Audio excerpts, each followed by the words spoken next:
Hello and welcome to the South Sea Mercenary League Season 2 Grand Finals. Yes, indeed, folks, what a journey it has been. Been through all the qualifiers. Yesterday we went through the semifinals, and today we are on to the Grand Final. Best of 5 between Voidlols and Alric Rahl. So let's take a look at the bracket here. And just to remind ourselves, Alric Rahl on the top of the bracket, Voidlols on the bottom. Last time in the semifinals, we saw Alric Rahl prevail over the green one, and Voidlols prevail over Ice Power. So definitely in for a good time today. Let's go ahead and get the replays loaded up, and we'll get started. What's up, Elgin of the Mist? We've got Kirill, Knighthood, Ben the Barman. Ben, you got it pretty much spot on. Yeah, the entire family is engaged in close combat. That is correct. So, let's go on here and get started. Let's make sure I'm all set to go from a scoreboard perspective.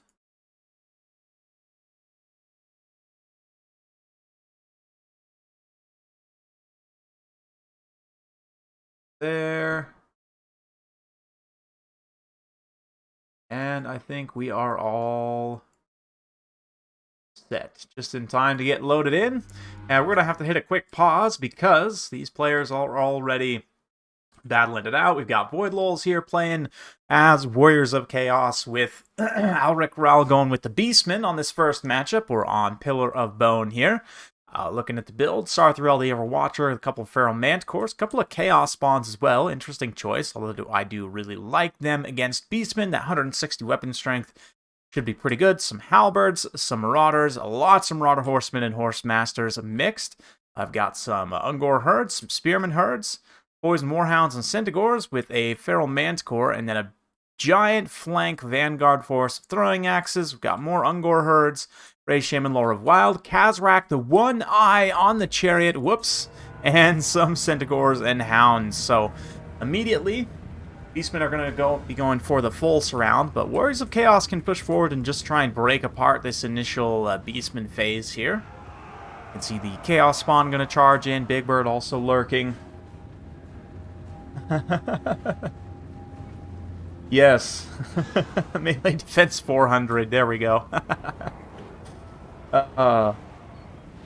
Yeah, so the Centaurs are going to be charging in. They kind of get counteracted there a little bit by the spawn. Again, the heavy weapon strength of the spawns does make them really good in this matchup. Kazrak rear charging in here, going to be getting those warriors with halberds. A spearman get into the Marauder Horsemen there. Marauders in the backline getting completely eaten up. So the Beastman surround is on. Definitely getting some units home on various pockets. Getting some terror routes on some Marauders. Meanwhile, Big Bird diving here in the center.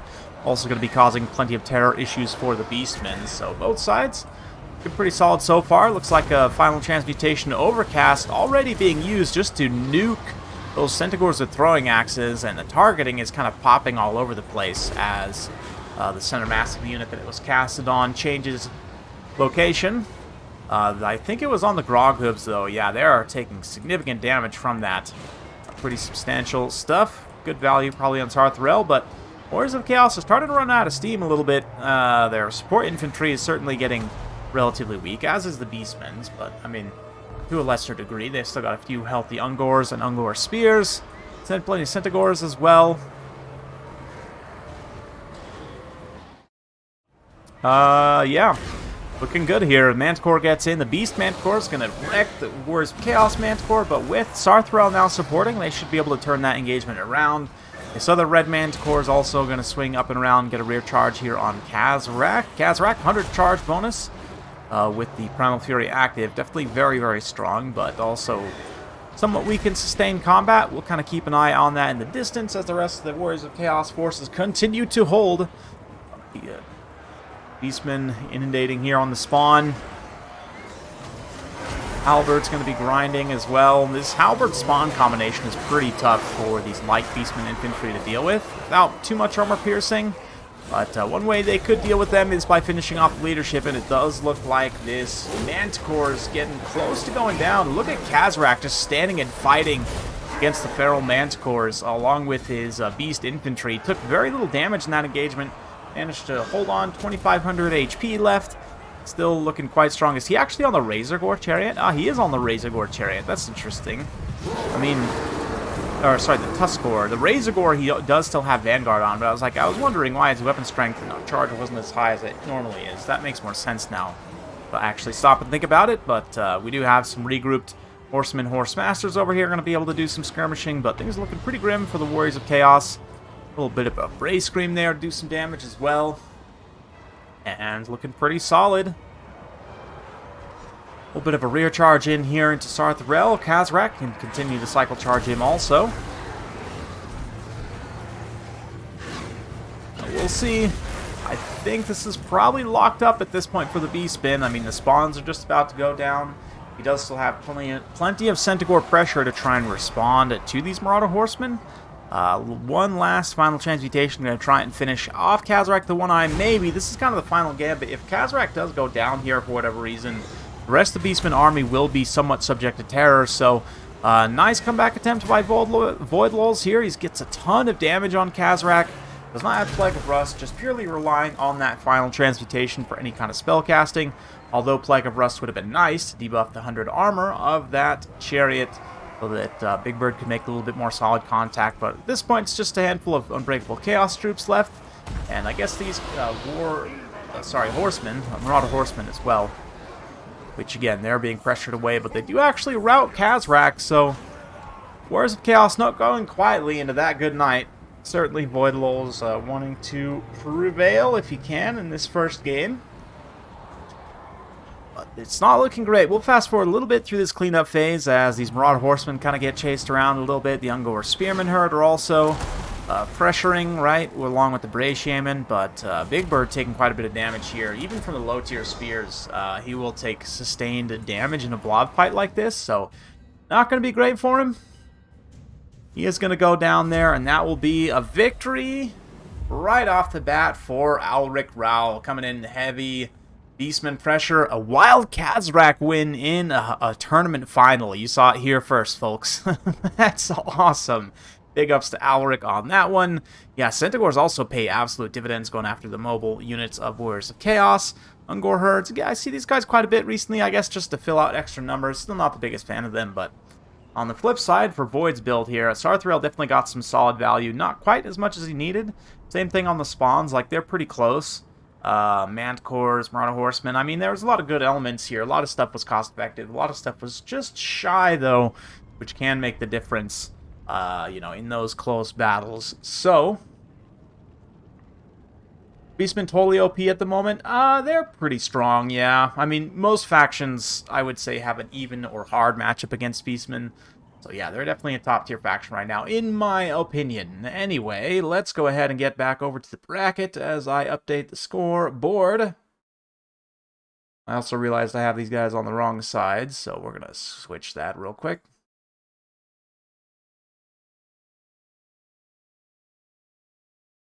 Excellent. Maybe. There we go. And we'll give a score of 1. Let's load up the next replay. I agree. Warriors of Chaos do need a DLC pretty badly. Okay, so they're going to switch factions at this point. Interesting that in the current meta, sort of these two, even though Warriors of Chaos aren't necessarily the strongest faction in and of themselves, they do match up well with a lot of strong factions in multiplayer, so you do see them pretty frequently, but Alric coming in here with the Wild Sorcerer Lord, Lore of Dragon, going to be slinging some fireballs right off the bat. He's also got some Feral Manticores. Looks like Doombold leading the way for the Beastmen alongside Gorbol. He's got Bray Shaman, Lord Wild once again, Tuskor Chariots, Throwing Axes, some Ungor Spearman herds, more Tuskor Chariots, Centaurs out to the flanks here. So very similar build to what we saw last time on both sides, but, excuse me, slightly different. A flying monster presence from Alric here should be interesting. Let's see what Void can do. He's going to be charging in with the chariots, counter-charging in on the dragons and the Manticore here. These terror-causing units for Warriors of Chaos don't want to linger over long in one engagement. They do want to try and spread that terror across the battlefield as best they can. No Feral Manticores on the Beastmen side, though. Void Lul's just coming in just straight up here. That blinded or dazed effect that the Doom Bowl has access to could be pretty good. Minus 10 melee defense on the Dragon. It already doesn't have the best melee defense in the world. If we look here, the Chaos Dragon 45 melee defense is pretty good, but definitely less good with that. But nice burning head here, roasting out some of those Ungor Spears. Nice charge also from the Tuskor Chariots into Chaos Warriors. It's a really good target for them to be, especially rear charging, getting some extra damage in, but they don't want to linger too long in that engagement. Over here, this Manticore just getting absolutely wrecked by the Doom Bowl. Again, that minus 10 melee defense puts the Manticore down to only 24, which is really not great at all. But if we look at the peripheral engagements here, you can see the Centaurs once again chasing Marauder Horsemen, as with what we saw before, and largely beating them, taking some damage in the process. Might not be exactly cost-effective, but tactically certainly is very useful. Oh, that was a nasty fireball. That might have actually double contacted on the Bratium in there, but just does a ton of damage. That being said, Beastmen are once again starting to take a little bit of a lead, just to balance power-wise. They do get some false inflation, but loss of the Manticores, loss of yeah, a lot of high-value units. A lot of these cavalry going down. Traderkin going to be quick popped on those Marauder Horsemen. They just flee straight into some more waiting Centaurs, so looking rough. Warriors of Chaos do still have some infantry left, but it's going to be tricky for them. Dragon going to land, perhaps, here? No. Tuskor Chariots continuing to charge through. The Doom Bowl is taking very little damage at this point, and that melee defense debuff actually, you know, I hadn't thought to use it in this matchup, but it does make sense now that I stop and think about it. A little bit of a dodge action from the Fireball. Doesn't quite dodge it. Bray Shaman is going to get routed off, so I'd imagine we're probably going to see a little bit of an extended kite phase from Warriors of Chaos, but we'll fast forward somewhat. Keep an eye on those peripheral engagements as the Centaurs try and clean up a lot of the Marauders, which they're able to. That's going to severely limit the flexibility of the Warriors of Chaos army here. Nice breath attack going after those characters. Really, when you're shooting characters, it's preferable to be like directly over top of them. That way, you know, you don't spread out the shots too much. But anyway, at this point, the Warrior of Chaos Torster is going to have to charge down into combat. And as soon as he does, yeah, Doom Bowl, Gore Bowl get on him. His melee defense gets debuffed. He gets, you know, hit by anti-large and armor piercing, and just generally has a pretty bad day. That is going to be the end for Alric, and it will take the series to an even 1-1. Ugh, Snow Elves in Warhammer Fantasy? I mean, in a way, the Dark Elves are kind of Snow Elves, right? They do live in a somewhat snowy climate. At least many of them do. Anyway, Void Lulz here coming in. 2,200 damage value on the Doom Bowl. Love to see that. Nice kind of off-meta. You know, you almost always see Taurox, so taking generic not Taurox is very cool, in my opinion. Same thing with the Gore Bowl. He does a great job. Bratium Lorwell doesn't have to do too much. Kind of gets wrecked, but that's fine. Rest of the army, again, mixed bag. A lot of stuff is not cost-effective. But Throwing Axe is definitely pretty solid overall for Alric. Dragon, I would imagine, got some pretty good value. Probably didn't quite pay for itself, but close. The Manticores were definitely a letdown. The rest of the army probably performs pretty decently. But anyway, let's go ahead and get the scoreboard. Whoops, updated. Pay no attention to that. And that is going to take the series to 1-1. Go ahead and load this next replay in, and I'll be right back.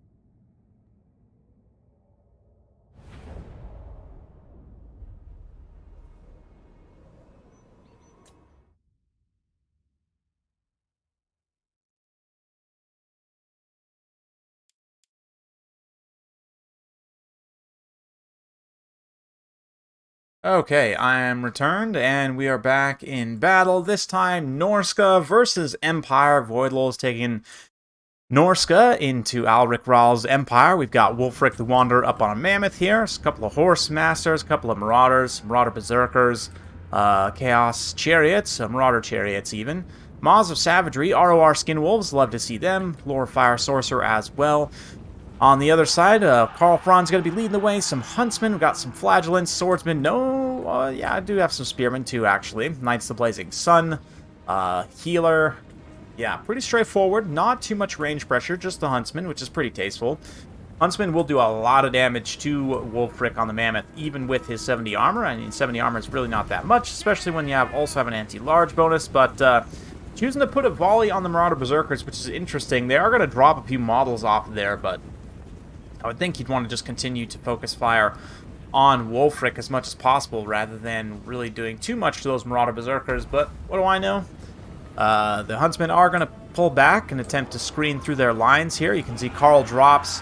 Quick going to pop some of his stuff. He also gets hit by Hunter of Champions, but going to pop Golem Raz like from Runefang, Foe Seeker, all that stuff. So he's up to 663 weapon strength with anti-large. He's doing a ton of damage. Wulfric the Wanderer does get a scroll of shielding as well. A little bit of Searing Doom. That's going to do a number to those cavalry. Searing Doom secretly a very good bombardment spell against any sort of cavalry. But Chariot's also getting into the line here. You can see Wulfric's taking so much damage, but Knights of Blazing Sun do have to pull back from their initial screening position. Some of them even getting terrified away. Not any Kid of Flame proc to really synergize with them, and Franz has to be careful. He's in a somewhat dangerous situation now, being surrounded by the Skinwolves and having Wulfric pounding on him as well. Might be boxed in by the Chariots. He's got to be careful. Looks like we're going to see a regrowth already on Karl, try and sustain him in this fight. He's got Stand Your Ground active, up to 67 melee defense. There's the extended regrowth. Looks like we've got an upgraded soul, whatever that is. Doomfire. No, that's not it. I know what it is. Piercing Bolts. No, Searing Doom. That's right.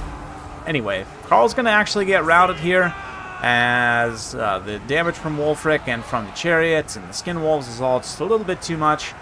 That's not great for the Empire. The disruption is definitely very real for Norska as well. You can see Hounds running around in the back line. We've got random Horse Masters kicking around here. Chariots are also just ping-ponging around between the different units of Huntsmen. So it's a tough draw for the Empire right now. Losing Karl is painful.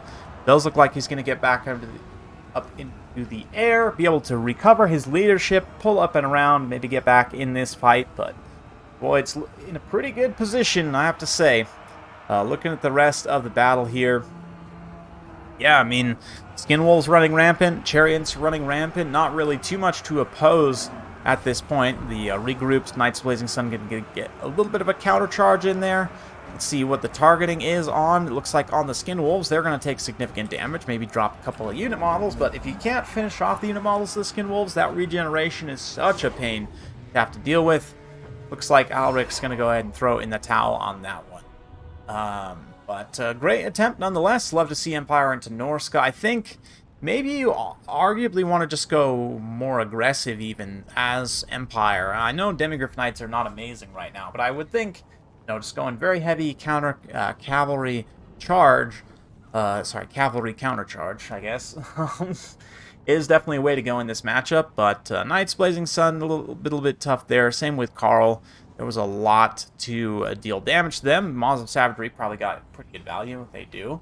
Likewise, Wulfric also pretty good value return there. The Chariots, surprisingly, do. One of them does pay for themselves. The Marauder Berserkers, likewise, just tearing through Empire State Troops. Is a pretty good one from Void, I have to say. Norska into Empire is an interesting matchup on both sides. The Huntsman is one, I almost would say, rather Pistoliers, obviously. In fact, they're mobile. They can get away from those fast attack units, still provide that pressure at range. But nonetheless, it is what it is. We'll go ahead and update the scoreboard once again.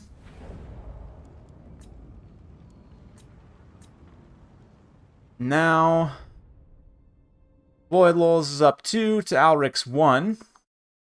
And for the next replay, just getting straight into it. Empire Crossbowmen get a ranged buff. No, I actually think Empire Crossbowmen are great how they are currently. No, I disagree, Eldrin of the Mist. You know, you don't see Empire crossbows in other people's builds a lot, but me personally, I'm a huge fan of them as a cheaper alternative. They have good enough armor piercing that they're kind of just good at most. They're good at shooting a lot of different stuff, basically, right? So I don't know. Yeah, I don't know. I think crossbows are fine how they are. I use them pretty frequently in quite a few matchups. But anyway, next up we've got Bretonnia versus Skaven. Voidlul's coming in here with the Rat Boys. It's got a couple of catapults, a couple of Rat Ogres, a couple of Poison Wind Globes, Gorich, Chieftain, and Ikit Claw here. Clan Rat Spears, Skaven Slave Spears. Yeah, Ikit Claw, interesting choice on his Doom Wheel too, so definitely looking to get some ranged damage. Ikit Claw, of course, best missile cav in the game. I've also got Knights of the Realm here, 2 Knights of the Realm, and Knight Errant, some Spearmen at Arms, Swordsmen at Arms.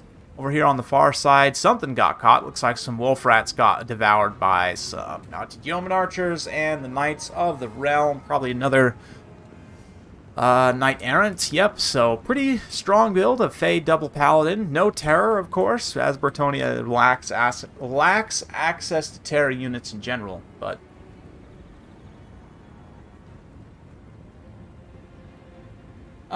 yeah, crossbows are good against factions which will bring a mix of armored and non-armored units, right? Like handgunners against, say, dwarfs or warriors of chaos to a degree. Factions which you can almost guarantee are going to be bringing heavy armor units. You know, arguably it's better to have handgunners, right? Or outriders. In matchups where you're going to be facing a lot of large, unarmored, obviously Huntsmen. So like Beastmen, Wood Elves, those are obvious matchups for Huntsmen, right? A lot of the matchups that are more balanced, where you're not really sure what type of unit your opponent's going to be taking, like, say, Greenskins is a good example. They have a number of heavy armor units, which are very strong, which you might see. Black Orcs are a relatively common pick in a lot of matchups. The Big Spider isn't as common, perhaps, against the Empire, but still does see some pretty good use. So it's against those kind of mixed armor factions, and also when you just want to bring a lot of volume of stuff, that's the best use case for crossbows, in my mind, is for those situations. But anyway, Alrek doing a great job getting a full surround here, approaching very patiently. Voidlul's is using his catapults on the infantry, which is probably the right call. If they can get solid enough contact, they can rout that infantry without it getting into the fight at all. But, oh man, scary face situation, so he's going to dive in and face multiple single entities. I don't know where the Paladins are at, but they definitely need to get in here and support this fight ASAP. But it does look like Knights of the Realm were able to get in there. Dwellers below, also single cast on this Blade Claw catapult. Didn't actually take it out. I have no idea whether that was worth it or not, but would have probably been more worth it to hang on to that, win some magic, and then try and use it maybe on this pocket right here. But still gets an Earthblood off. Healing up those Paladins, healing up those Knights Errant. Didn't hit Fey Enchantress herself, but she's feeling fine. No real worries there. Blade Claw catapults get taken out, but these globes definitely need to be shut down ASAP. They're going to do a lot of damage to literally everything. So these Knights of the Realm getting a rear charge into those Skaven Slave Spears. We had the bombardment get dropped over here on this big blob of Skaven troops. Probably did a little bit of friendly fire, but Brass Orb also being used to pin in some cavalry models. Ooh, there's the Flensing Ruin. Interesting choice. Flensing Ruin does debuff a little bit of armor and also deals some direct damage. Sort of like Final Transmutation, but Fey Enchantress is in trouble.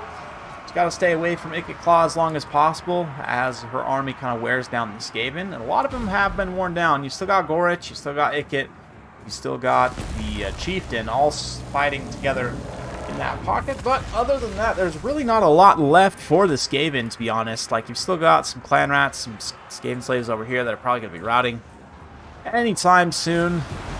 So looking pretty good. The Paladins get in, they mix it up with Gorich, get a hold of the Chieftain also.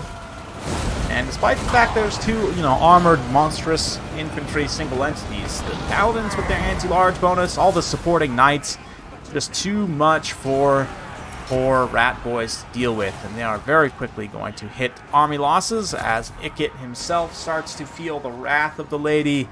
With him gone, that is going to collapse the Skaven army. So, GG, well played to both.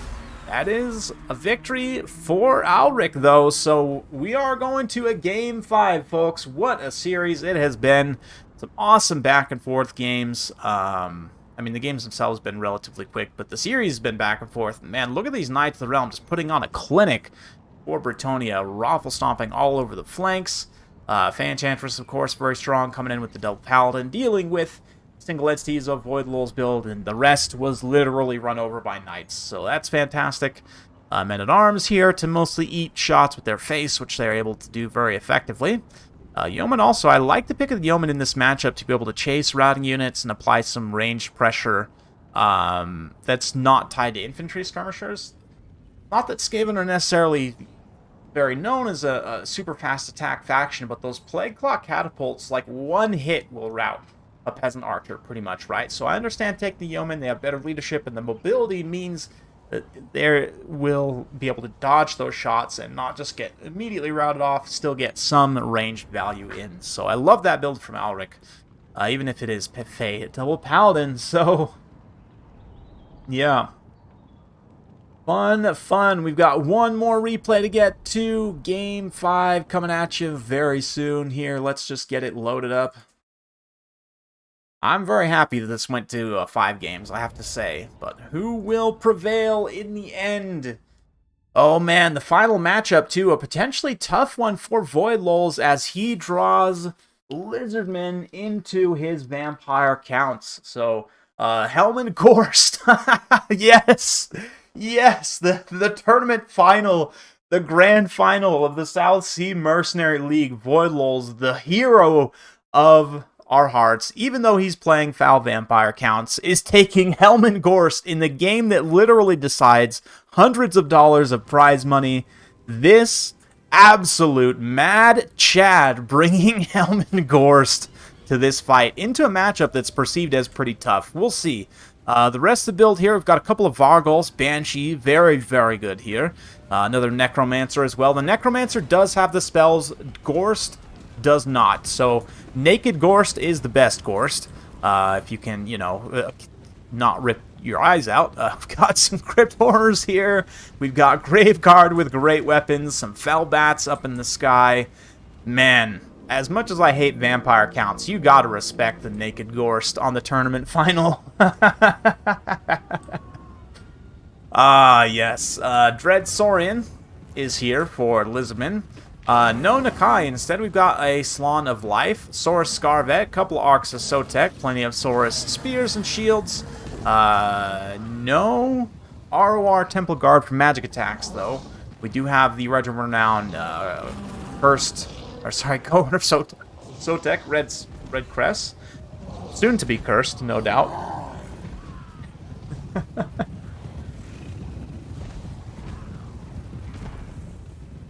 The Dread Saurian Doom Squad. Yeah, normally, I've been seeing a lot of Dread Saurian plus Nakai in this matchup recently, but you know, Life Slan's obviously very strong. Yeah, right? It is definitely a quantity versus quality matchup, no doubt about that.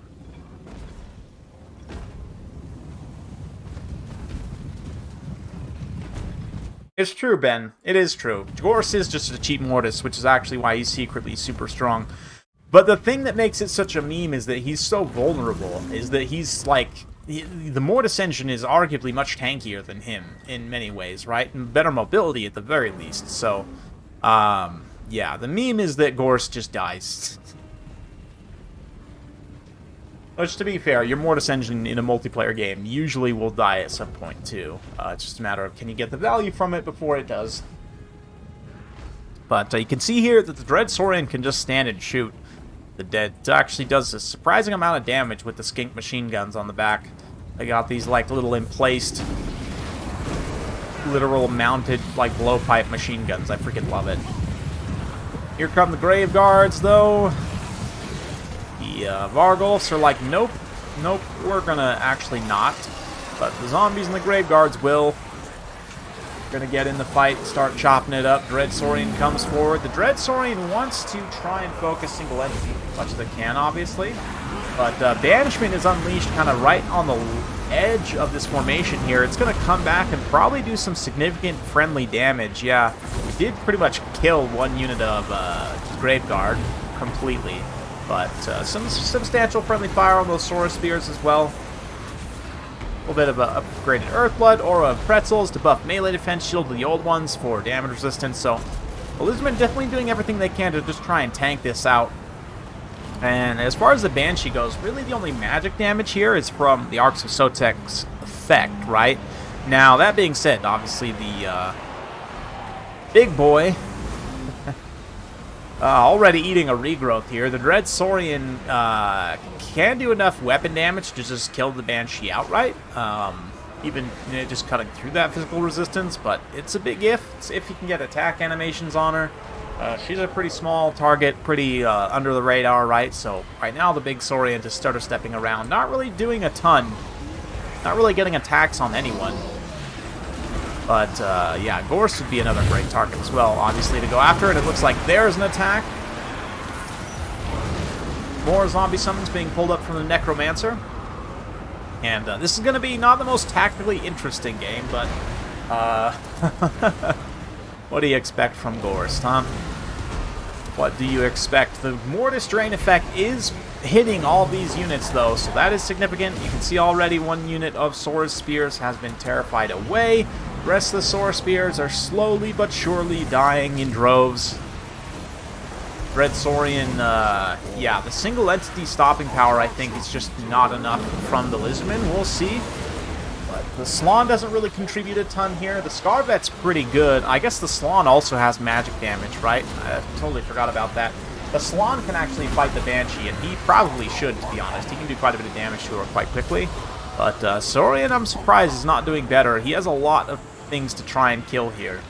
But let's see. Oof, big hit on that Necromancer. Taking out that Necromancer is actually, you know, it's arguably better than taking out Gorst, because you're getting rid of the spells, so you won't see any more zombie summons or indications of the heck.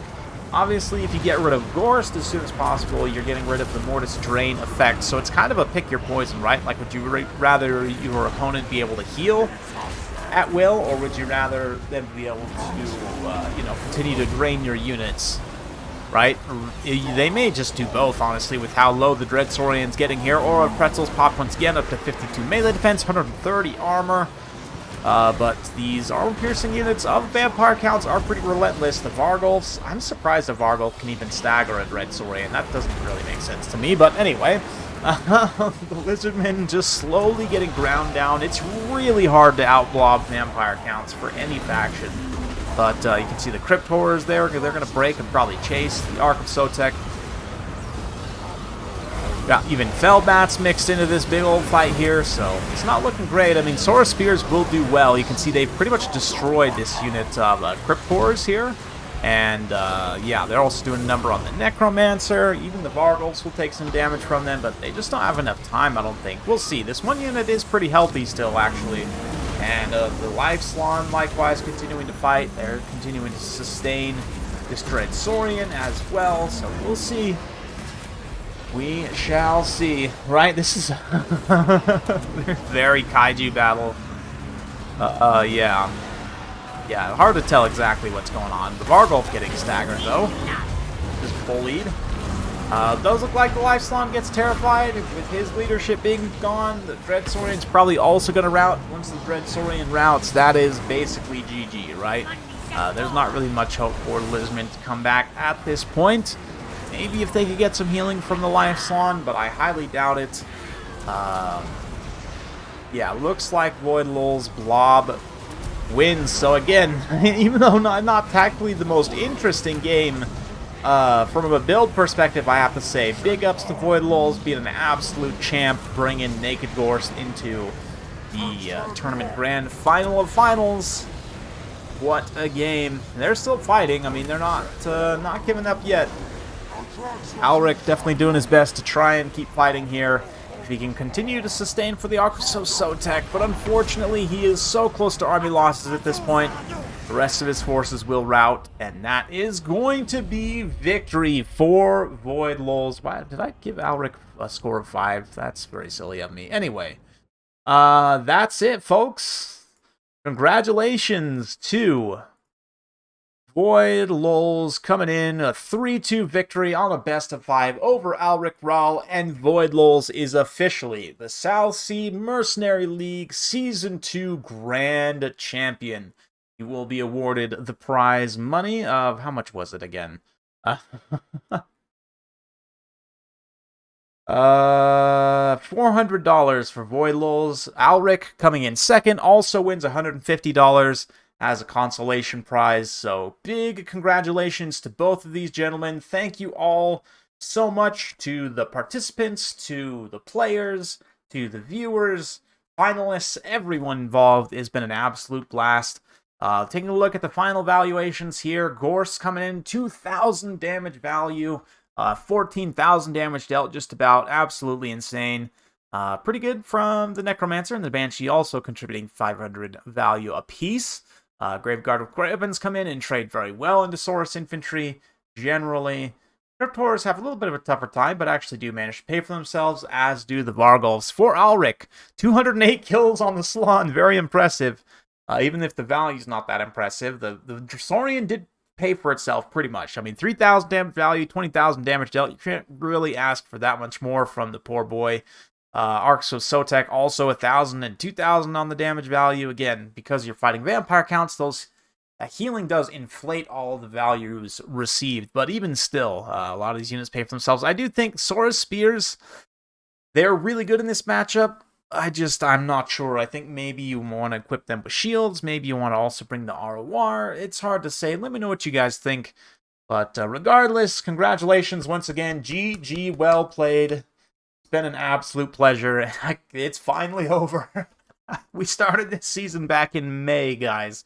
And it's finally over here in December. So thank you all so much. It's been my pleasure. That is going to be it for me for today. Going to be recording a bunch more videos coming up for this coming week, and through the rest of the holiday season I will have plenty of content for you guys, so stay tuned for that. It's been my pleasure. If you're not subscribed, what are you doing? Subscribe, share with your friends, be a friend, tell a friend, all that jazz. Thank you again. See you.